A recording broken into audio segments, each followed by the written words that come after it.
Hallo zusammen, das ist Valerio, das ist der Rainer und ich bin Sabrina und wir sind aus dem ICF Zürich vom Dance Ministry. Wir haben was ganz Tolles für euch bereit und zwar haben wir die Vision, dass wir einen riesen Unterschied sehen und merken, wenn wir zusammen im Worship mit der Band, mit der Crowd tanzen. Wir sehen, wie das in der Atmosphäre einen Unterschied macht, dass die Leute freier sind zum Worshipen, dass die Leute Ketten zerbrechen können und dass es einfach eine riesen Unterstützung ist im Worship. Und für das haben wir ein Konzept und zwar haben wir immer einen einfacheren Teil vom Tanz, den nennen wir den Crowd Dance. Den kann die ganze Crowd mitmachen und auch die Worshipper. Dann haben wir ein bisschen schwierigeren Teil, eine Choreografie und die können alle lernen, die sich mehr Zeit nehmen möchten oder auch die Leute, die schon ein bisschen Tanzerfahrung haben. Und alles zusammen soll eine Einheit bilden mit dem Worship-Team. Und wir geben euch jetzt so Tutorials, dass ihr das alles lernen könnt, Schritt für Schritt.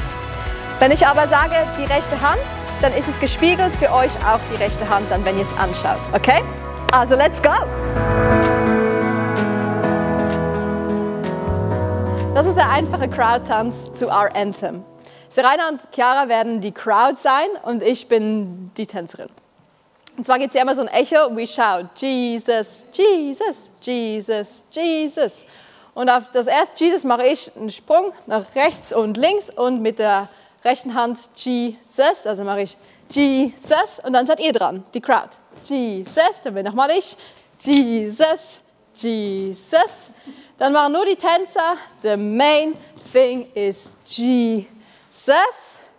And now we're ready. Und jetzt die Crowd dran. Ready, ready. Und nochmal ready. Und dann wieder nur die Tänzer.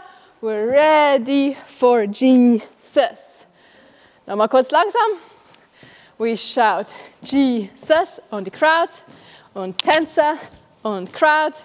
Dann machen wir marschieren und runter. Nach links ein Halbkreis. Jesus. Dann bleiben wir hier kurz stehen. And now we're ready. Und die Crowd. Und ready, Crowd. Und nur Tänzer. Ready for Jesus. Was ist das? Wir gehen rechts raus, links. Und dann kommen die Arme rein zum Kopf und dann nach unten. Und Füße machen Step, Step, Knie rein und dann Body Wave nach oben. Mit der Musik. Das kommt 3-mal.